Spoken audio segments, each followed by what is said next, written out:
Good afternoon, everyone, and welcome to today's live Old Blue Talk. During today's talk, if you have any questions that you would like to put to Tim, please write them in the Q&A, which you'll find at the bottom of your screen, and we will get to them at the end of the talk.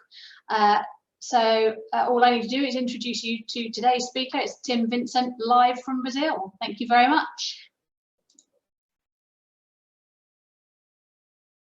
Unmute.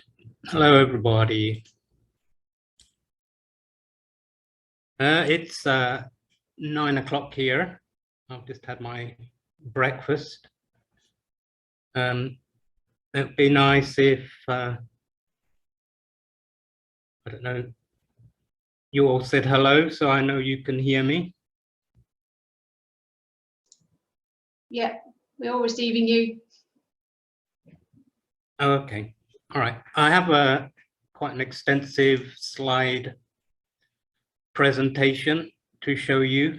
I will be introducing you to where I am and the work that we do here, and then I'll talk a little bit more about the work that I'm actually mostly involved with. I'm just trying to find the screen sharing option. Here we go.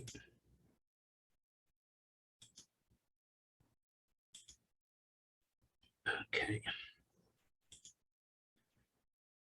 So I work in the western part of the Amazon rainforest. I've been here for over 10 years, but I've only been working here for the last 5 or 6 years. It was quite a serendipitous occasion which enabled me to be working in this area of biodiversity research. There we go. So this is like a general map of Brazil showing the different regions of Brazil, and you can see here where Manaus is. It's a long way from the sea and right in the middle of the Amazon jungle. So places you probably know, Rio de Janeiro and so on, are mostly down in the south. Here's a map showing the Amazon, the whole of the Amazon, and the part of the Amazon that relates to Brazil and how it overlaps into some of the other states. So we have the Brazilian legal Amazon and the international Amazon. Just to give you an idea of scale, here is a map of Europe superimposed over Brazil. So if you want to go from Manaus, which is about here, down to Rio de Janeiro, it's like traveling from the UK right down into the end of Greece or to the boot of Italy. And there are no roads to speak of. Okay, so Manaus is just about here. I assume you can see my pointer. This is the Amazon. Rio Negro goes up this way. Rio Solimões goes down this way.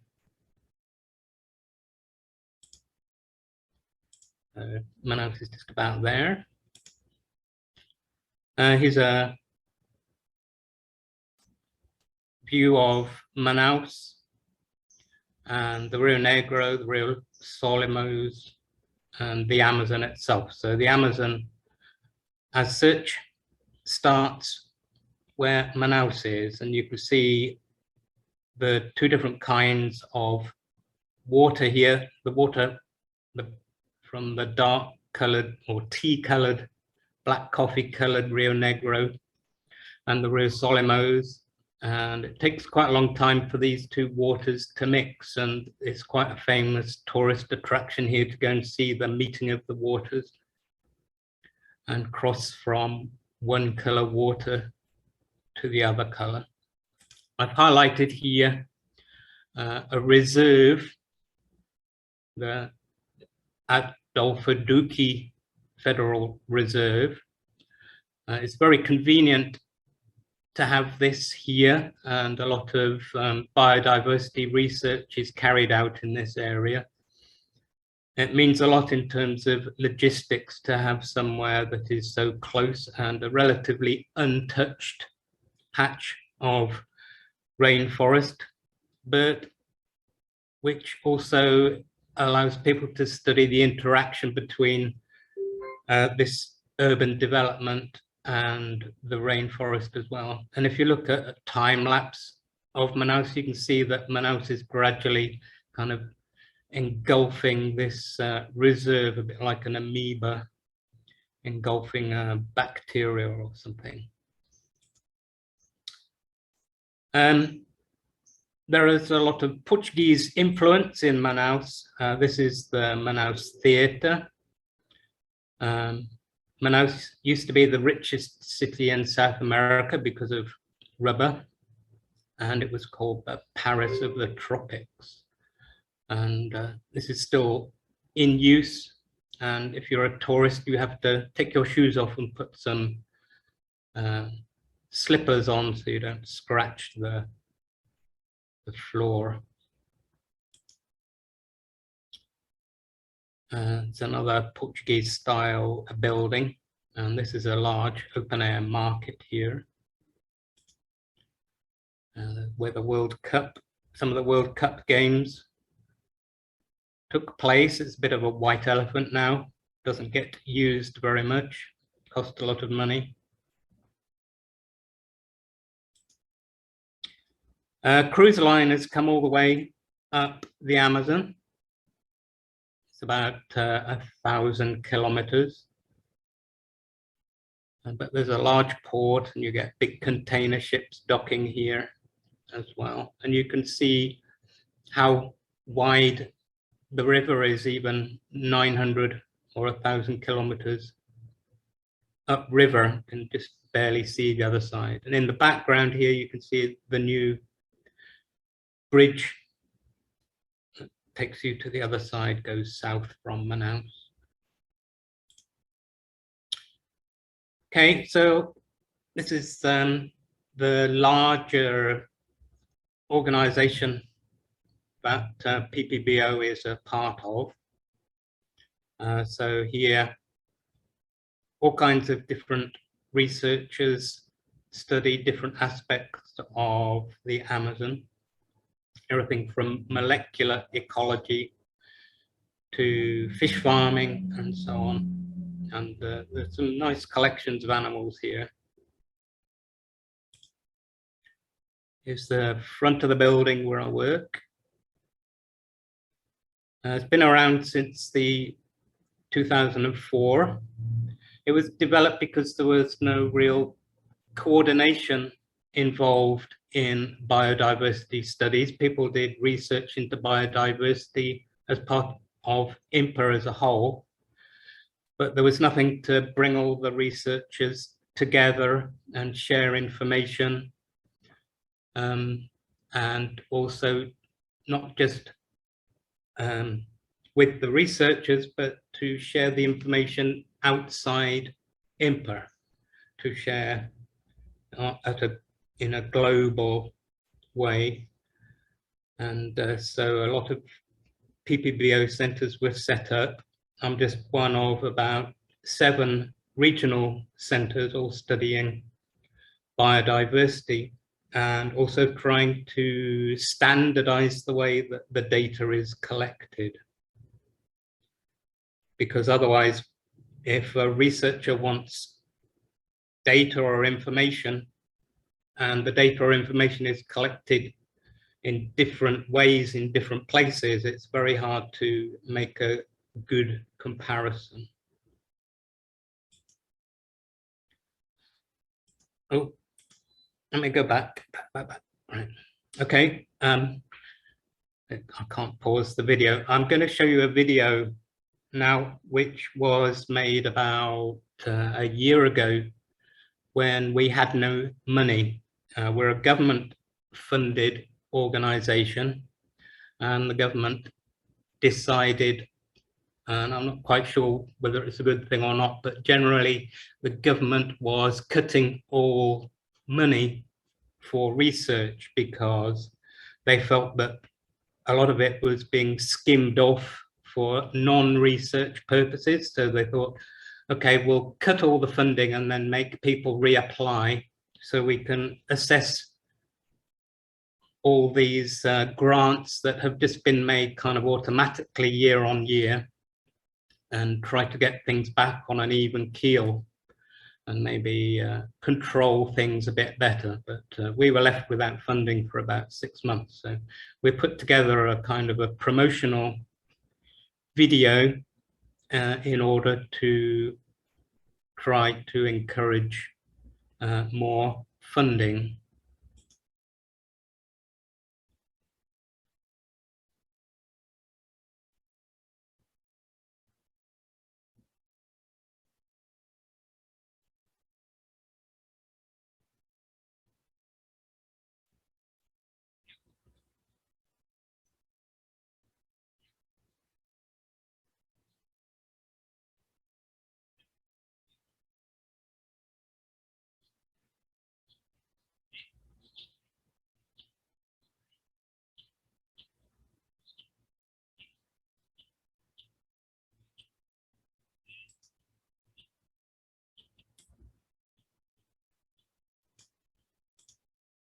Oh, sorry.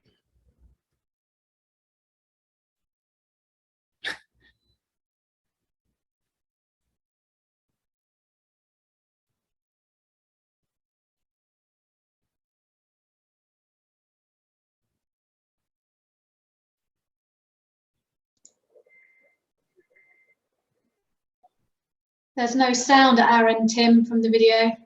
Oh. Okay. Well, it's, oh, you can't. I was going to say it's subtitled, but it's only half in English. When Brazilians are speaking, you get English subtitles. I don't know why there's no sound. I can't see a way to share that. Ah, share sound. That's good, isn't it? Try again.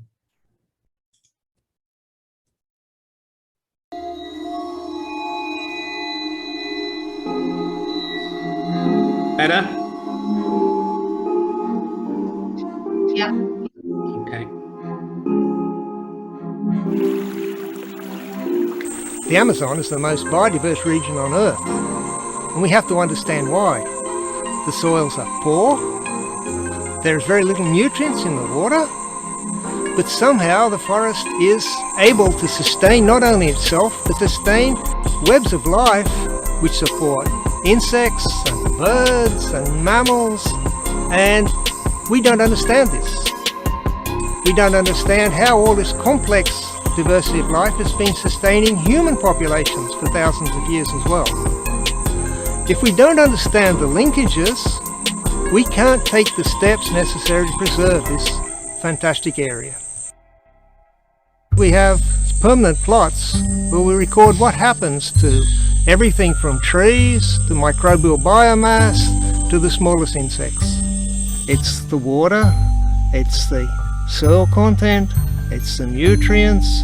Everything goes together to permit the greatest biodiversity on Earth. Eu sou pesquisadora do INPA, faço parte do PPBio. Minha especialidade é cogumelos, né? Venho trabalhando com micólogos do mundo inteiro. O que mais me interessa hoje é trabalhar com os povos indígenas, onde a gente consegue dialogar e unir os saberes tradicionais com os saberes da comunidade científica e tentando trabalhar juntos para manter a floresta em pé. Então chamou a atenção do mundo todo para esse produto, que hoje é bastante valorizado e as pessoas gostam de comer uma coisa coletada por um índio Yanomami num ponto da Amazônia que eles não podem ir lá. Dentro do PPBio temos uma paisagem que vai de floresta contínua, que é a Flora Nacional do Tapajós, passando por áreas perturbadas de uso do pessoal local e indo até uma fragmentação de floresta que foi fragmentada há mais de 300 anos e uma paisagem de savana que foi savanizado há mais de 1000 anos. Nessa paisagem, nós estudamos a temperatura e os sapos para entender como as mudanças climáticas com aumento de graus de temperatura que ocorre dentro dessa paisagem pode indicar para nós quanto das espécies podem ser perdidas no futuro. Isto mostra que não é só o aumento da temperatura, mas a interação das mudanças climáticas e a fragmentação. E que sem o envolvimento das pessoas locais para evitar o desmatamento, os efeitos das mudanças climáticas serão devastadoras. We do not only understand the natural systems, we also have to understand what the local people are doing within these systems, how they use it. Because people have been interacting with the Amazon rainforest for at least 9,000 years, and they've had quite large communities for at least 2,000 years. And many parts of modern society are not interested in maintaining those people and helping them. They want to exploit them. So they pay them to cut the forest, to burn the forest. What we are trying to do is educate them in ways that they can make use of the forest, they can improve their life quality, but at the same time, they will not damage the biodiversity. Se juntar todos os órgãos na finalidade de ajudar e preservar a nossa reserva, vai ficar muito bem protegida e todos que moram dentro da reserva, eles vão poder ter o sustento sem atacar, sem agredir a natureza. Cada um profissional que vem, a gente acompanha. Cada um, a gente acompanha diversos profissionais, diversos instrutores, e a gente aprende de cada um a qualidade. Everything we do is really a mixture of modern science, traditional knowledge, and the economic needs of the local people.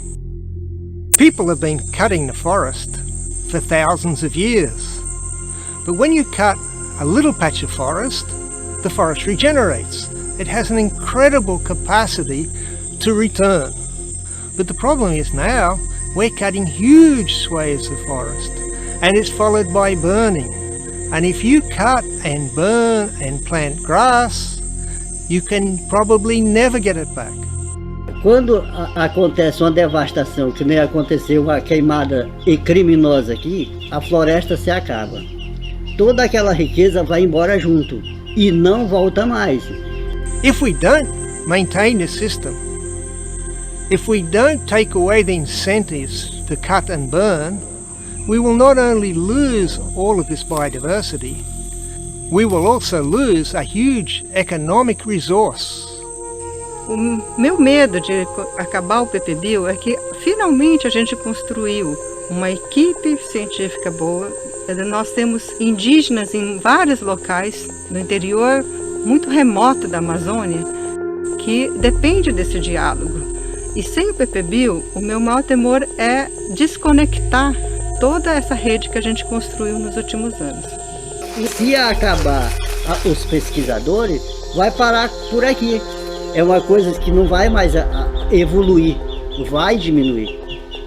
Então, se a floresta diminui, o conhecimento das crianças que vivem dentro da floresta vai parar. Então, isso aqui é um sonho que ficou parado no tempo. The Amazon controls much of the climate of the world. If we lose the Amazon, we lose much of what sustains human society. It's not enough just to have international agreements about climate change. We have to involve the local people, because millions of people are chipping away at the Amazon a few hectares at a time. If we reach the tipping point and the Amazon turns into a savanna, this will have consequences not only for the Amazon, for the people who live there, but for people all over the world.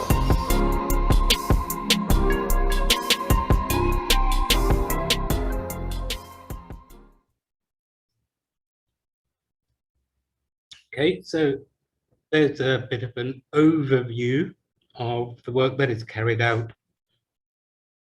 here, not just in PPBio, but in IMPA as a whole and other organizations that are trying to integrate the indigenous people with the forest and help the indigenous people use the forest and not cut it down. So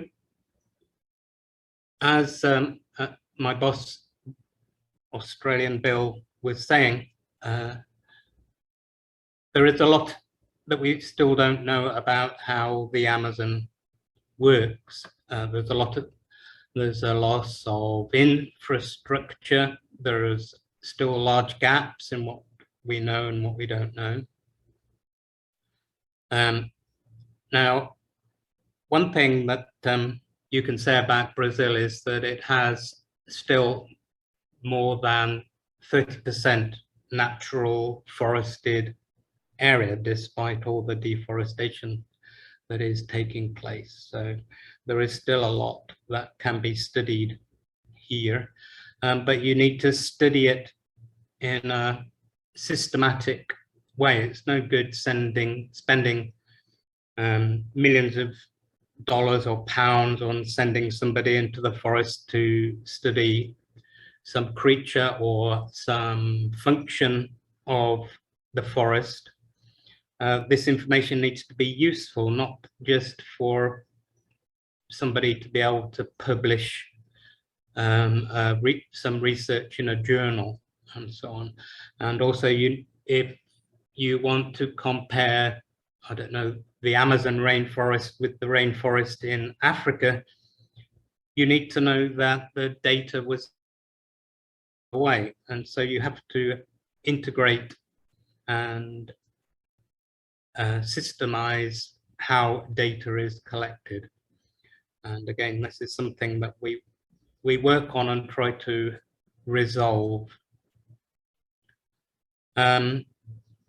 We try to involve the local people in the research that research is doing, and we use money from the government to pay them to maintain areas which are used to do research. And so a big part of the work we do is also training local people, training researchers, and giving them all the necessary help and equipment that they need. We've got a large stock of equipment here that people use to go out and collect data with.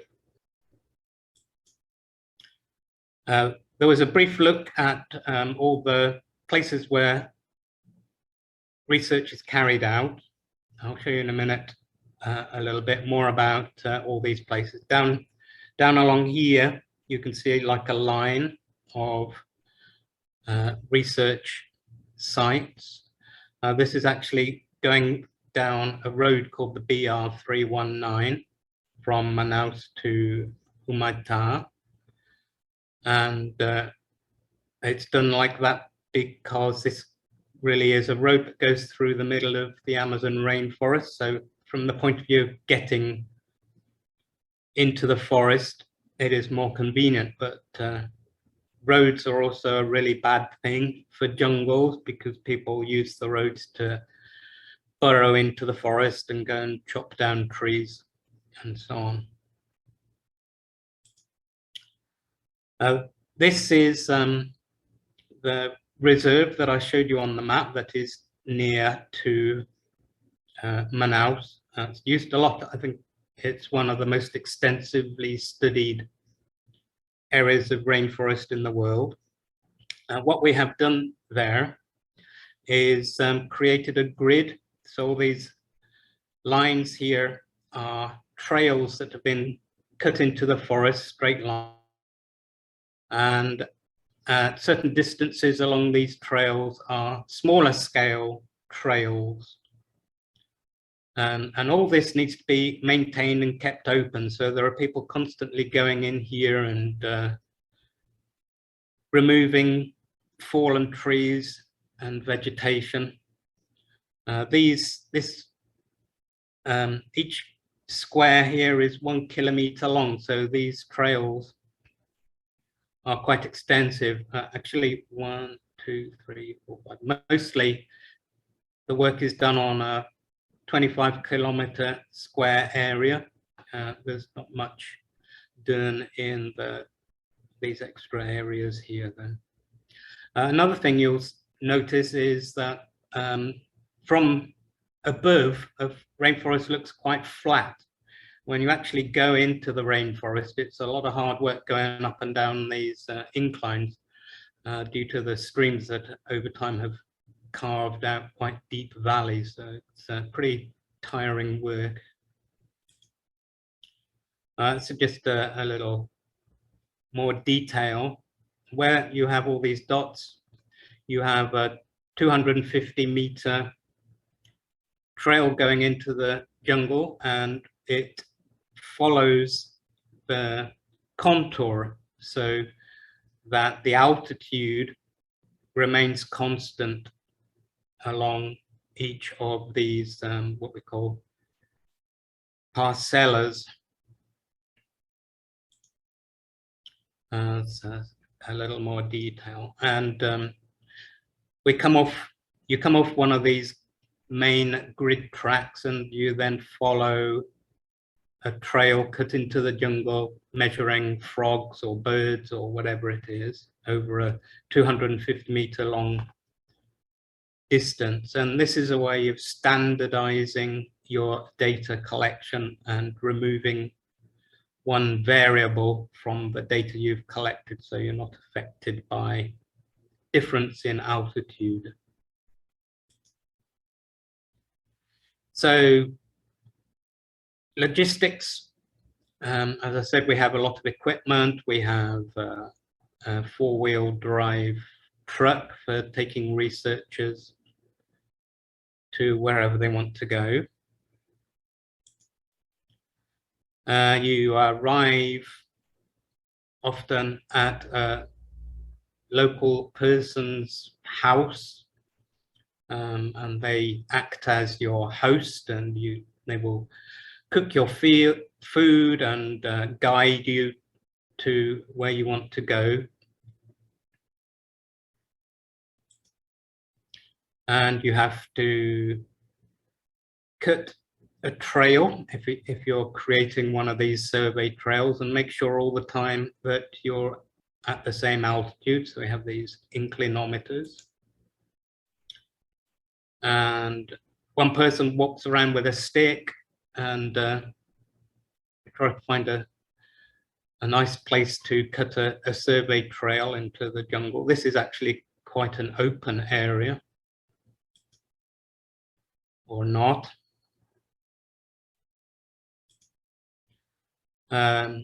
Every 100 meters or so, every 10 meters I should say, there's a little stick so people don't get lost, and it's marked with the distance along the trail.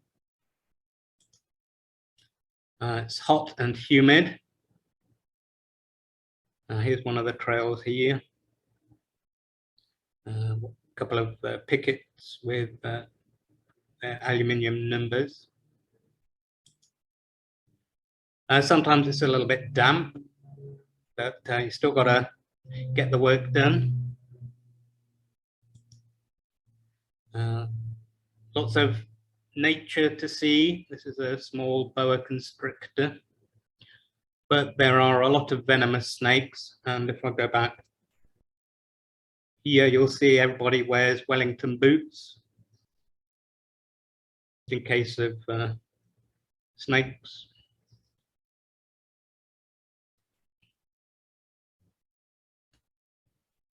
And it's not a very good picture, but it shows that sometimes the work being carried out on creating these trails through the forest is quite extensive. Here we have, forget the name for it, but anyway, it gathers GPS signals and makes sure you're in the right place. Here's a little frog found a home in one of these pickets. You might need to make bridges. You have surveying equipment and so on. Everywhere you go, you've got to sleep somewhere. You can't trek into the jungle and then go home. It takes too long. Sometimes it takes a day or 2 days to get to where you want to be. So you have mosquito nets and hammocks. Sometimes there's a well with water. You can have a shower. Usually people do river. Some of the camps are a little bit more sophisticated. This one is set up by one of the local universities, the wooden house affair on the left.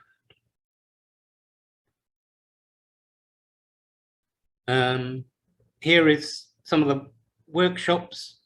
This is actually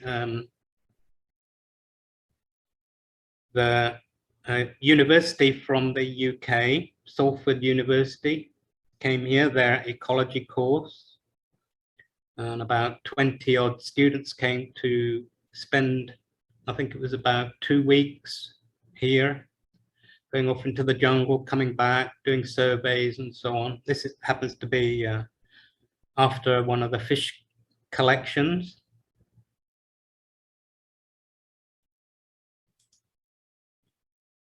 This kind of shows, it's supposed to show a steep incline, so it's one of the hilly bits. And a green iguana. A workshop on collecting and drying techniques for edible mushrooms.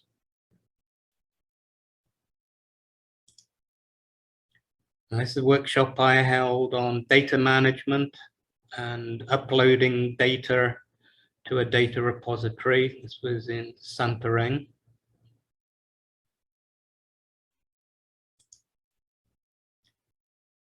So people collect data and identify animals, frogs, birds, whatever it is. Trees, very difficult process identifying trees. And so you collect everything, and then in order to be able to receive your grant from the government, you have to demonstrate some kind of product. So you have to actually produce something. You can't just get, I don't know, maybe it takes a team to go and do research, might cost £50,000 or £100,000, and this money just can't go to waste. So we produce training videos on key species, fish and ferns and trees and monkeys and frogs and so on. People produce dissertations, all different types of studies that people carry out. All seem at first sight to be somewhat obscure, but everything, because we don't know anything, we don't know what is going to be useful, and so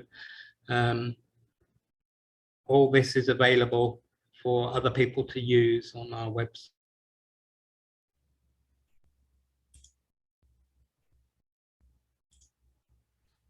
Articles in magazines, most of which are available for people to read.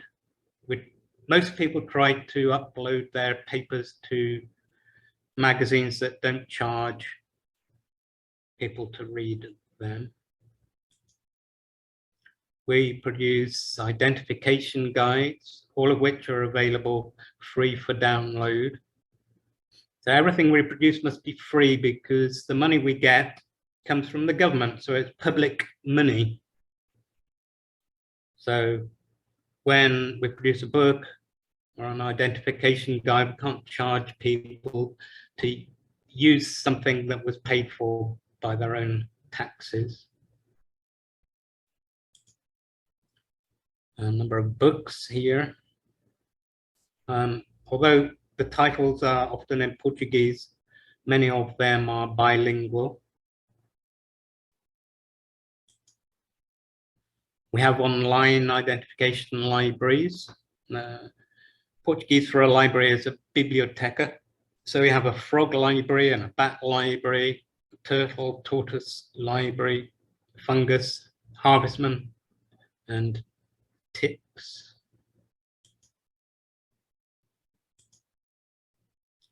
This is the part, although I do sometimes go out and help people with the collection of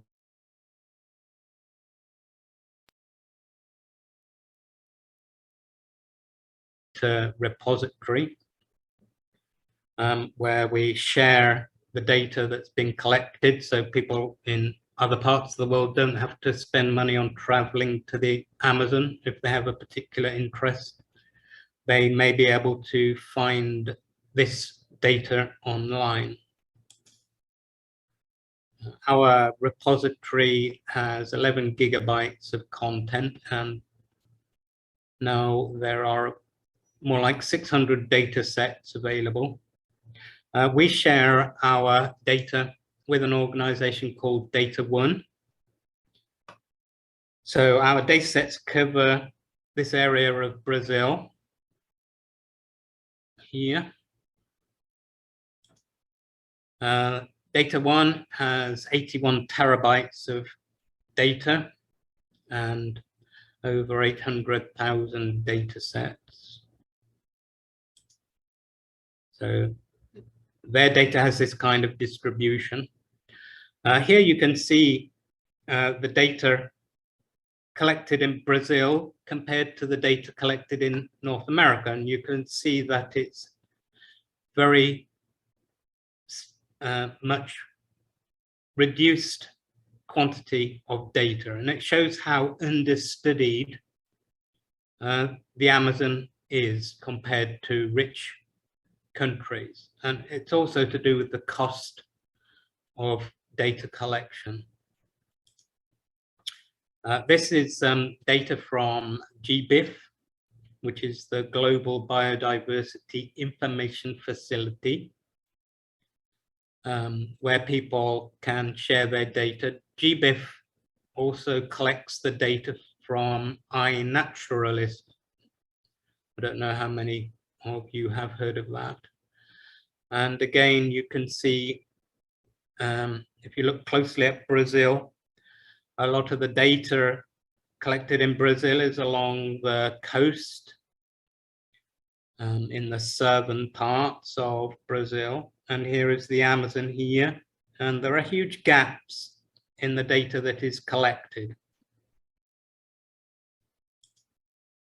But we're trying to do our best to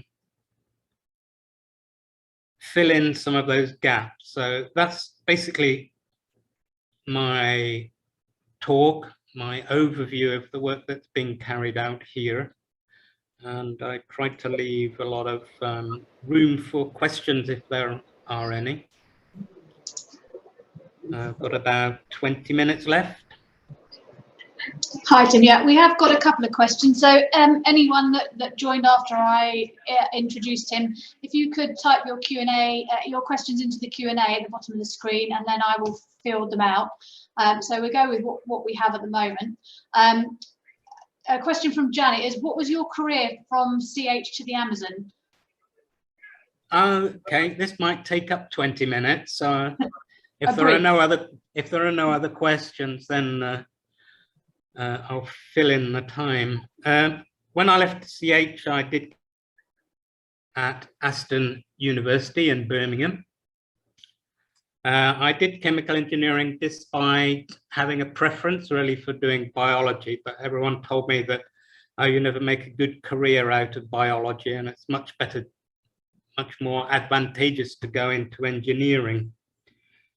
So I did my chemical engineering degree, and I came out of that still not really feeling inspired towards doing anything in particular. And I ended up, well, back in the day, people were starting to get the idea of computers being useful thing for businesses, but they would buy a computer on the advice that, oh, you'll have a paperless office, and the computer arrived, and there also arrived a box of a similar size with all the instructions on how to set it up. And a lot of small businesses didn't really have the time necessary to do that. So I ended up helping small businesses set up. My dad, for example, was an insurance broker, so I set up a database to help him with the data for his clients. I still had years left of grant available from the government, which is before student loans and so on. So I did a 1-year course in aquatics and ornamental fish management, trying to get back into kind of biology, and ended up working from there to a pet product distribution company as a technical advisor, and which meant that I had a lot of contact with people who had pet shops and tropical fish shops. And one of my friends that I met, who has a pet shop called Hobby Fish, he invited me to come and stay on his boat in the Amazon. Oh, I have to...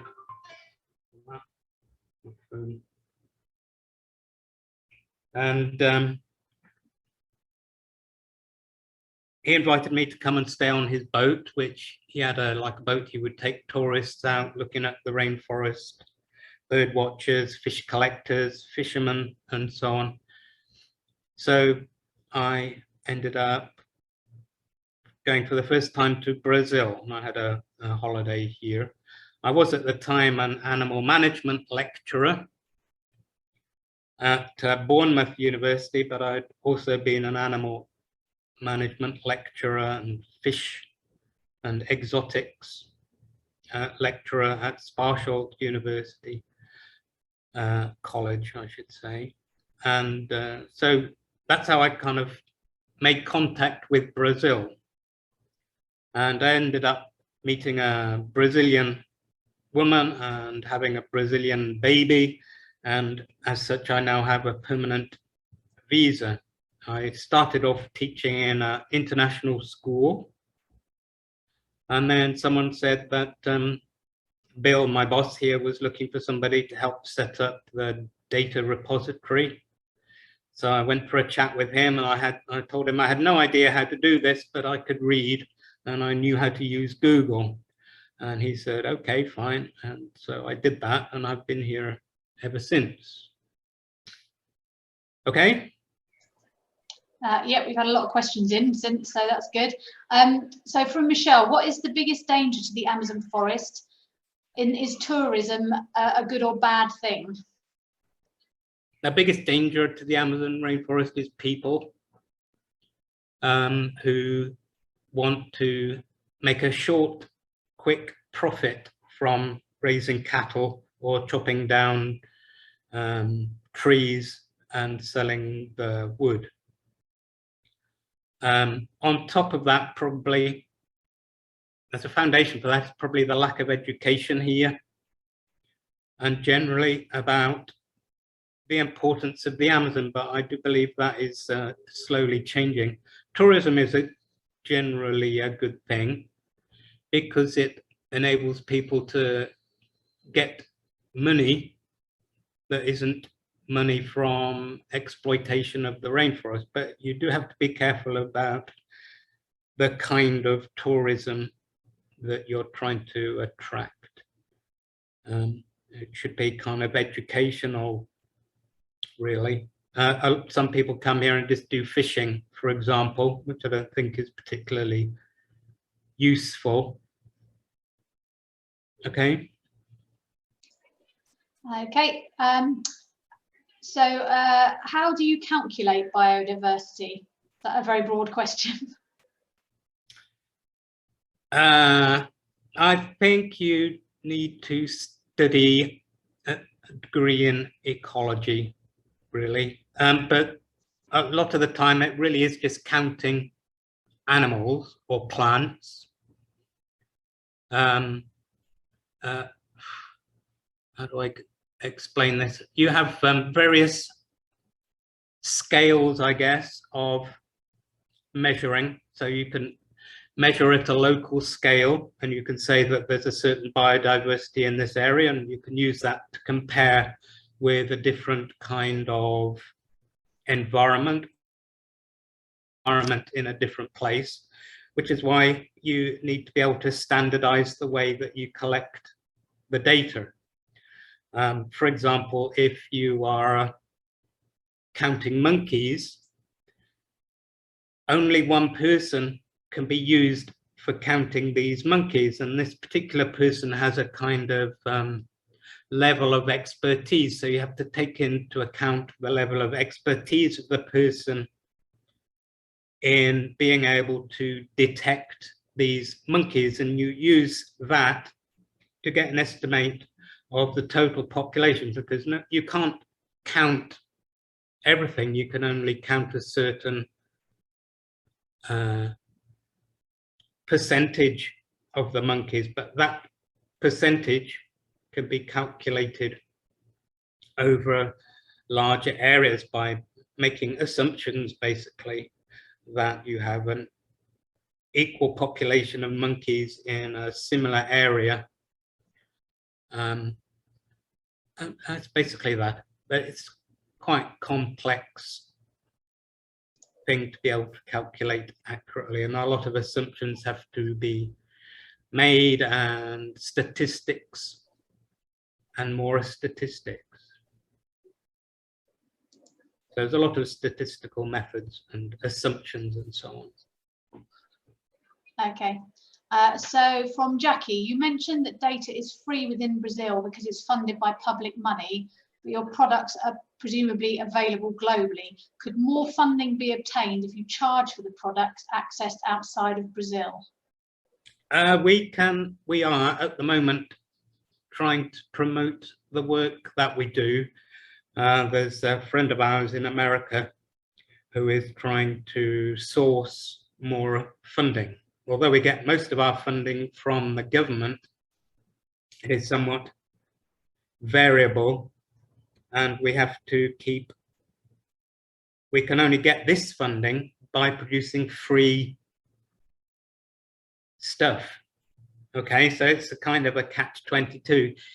If we started charging people for the things that we produce, we would get less funding from the government. They wouldn't like that. We are a government funded organization.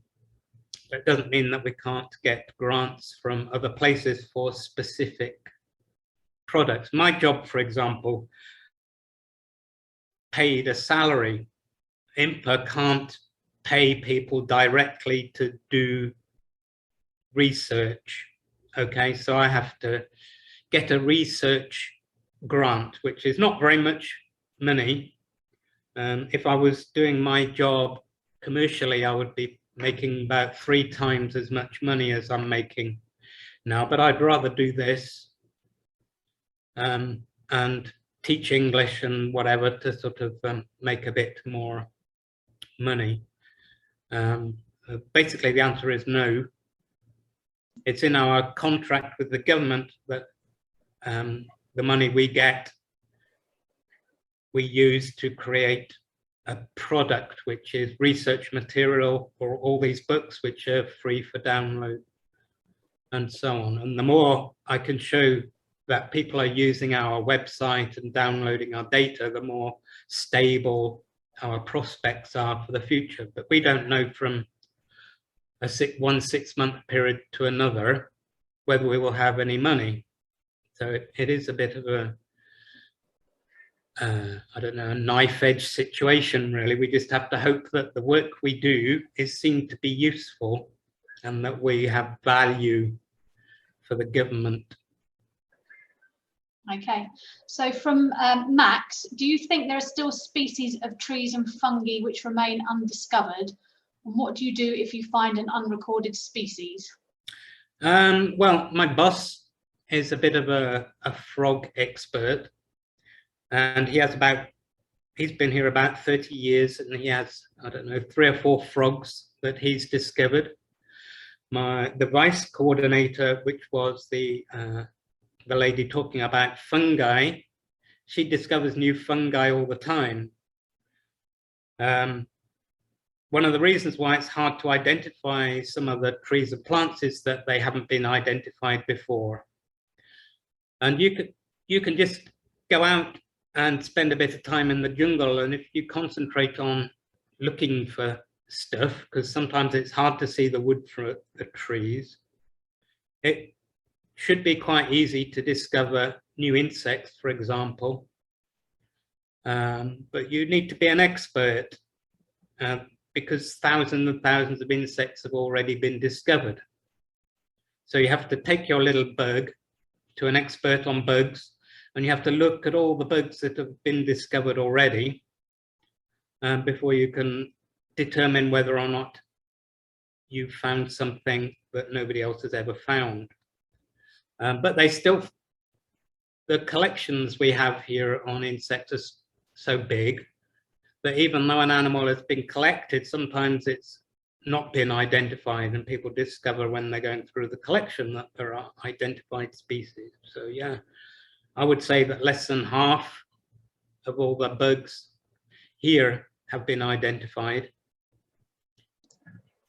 So there's loads of potential for having something named after you for posterity. Okay. This was from someone who hasn't put their name, but what are the best and least enjoyable things about living in the Amazon? Do you have any memorable moments working alongside the likes of reptiles and amphibians? Let me think. Oh, I really enjoyed, I used to breed reptiles, so I really enjoy encountering them, and I helped a guy who was studying snakes, and we went out there and we found lots of venomous snakes, and he's quite adept at identifying them. But you really appreciate having to wear Wellington boots. One of the most uncomfortable things is wearing Wellington boots. But when you actually go out with an expert and he is finding all these venomous snakes all the time, you appreciate the difficulty of walking around in this really humid climate with hot rubber boots on. Fortunately, the other thing that is quite uncomfortable is going to places where there are a lot of mosquitoes. There are not very many here because the water is acidic. It's the black water that comes out of the forest, collects tannic acids and so on, and it's not very hospitable to mosquito larvae. But if you go to the Rio Solimões and you don't have long sleeves on and you haven't put a bit of repellent on your face, you get like coated in mosquitoes, so that can be fairly unpleasant. But people still come here and they endure a lot in order to be able to collect, record, identify animals to do their research. And so the environment is not very hospitable. It's hot, sunny, humid, you get sweaty, tired, and people still want to do this work. So. Absolutely. Okay, and from Andrew, have you recorded any biodiversity changes related to climate change? It's going on all the time. I haven't personally, but if you read around it, and one of the things in the video, my boss was talking about the Amazon turning into a savanna. The reason why it isn't a savanna is because it is self-sustaining. You can't actually burn rainforest, it's too humid. You only burn it because it gets chopped down and allowed to dry out. And then you can burn it. Once it's burnt, it's gone. And after a while, comes, it will become non-self-sustaining, and it will just start to dry out, and then it'll burn and turn into savanna. And this is happening all the time. There's deforestation everywhere. It's not controlled, it's not policed or anything like that. So a big danger of this tipping point, as people call it. Nobody knows exactly where it is, but it seems likely to happen within the next, well, some people say 5 years, some people say 20 years. So, basically, things are changing a lot, and suddenly they could happen very quickly. Okay. Okay. Do you think the activities of governments and organisations have improved the environmental problems in the rainforest? Not at the moment. But we used to get a lot of money from Norway for funding, but Bolsonaro didn't like foreign interference in his country's affairs, which is a fair point of view, but you have to be a bit selective about who you want in your country. And he has no problem with bauxite mines, for example, which is foreign companies that cut down the rainforest, because these companies generate revenue for the government. But if it's like just money coming from outside to help support biodiversity research, then it's interference, because he doesn't make any money from that. So it depends on the government and what they're actually funding and doing. Okay, and we'll finish on this question. This will be the last question. What are the options for volunteering in biodiversity research in the Amazon? Well, if you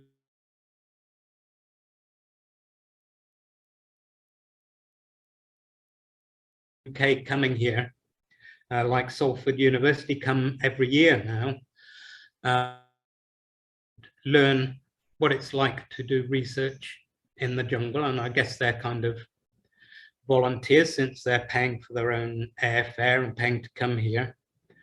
There are organizations which take volunteers to do this kind of thing as well, yes. So it can be done. I have a spare room. Anyone who wants to come to Manaus, I will be glad to put them up.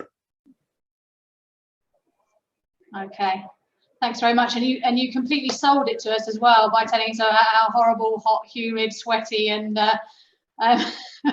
grim it was. So anyone that fancies that for their holiday, let us know. We'll put you in touch with you. You have to be reasonably robust, yes. I bet. Okay, well, we're going to leave it there. Our hour is up. There were a few unanswered questions, which I will send on to Tim, and we'll try and get those answered and let you know. Basically, thank you very much for your time. Thank you for getting up early and having your breakfast and joining us. The noise outside the windows told me our lot have just finished their lunch and are now off to whatever they do in the afternoon. If anyone has any other questions, you can send them through to the Chober email, and we'll try and get Tim to answer them for you. But thank you very much for your time. I hope it was interesting. I mean, there's so much more. I had to compact it quite a lot, and I hope it wasn't too rushed and confused. No, not at all, not at all. And yeah, we really appreciate your time. So for everyone else, we have another talk this Wednesday. We've had two this week because Tim got hit by a tropical storm last week and knocked out all his power. So we're two for this week, and it's on Wednesday. Again, if you need the details, it's on the website. So again, thank you ever so much, Tim, and good luck with everything you're doing out there. Obrigado.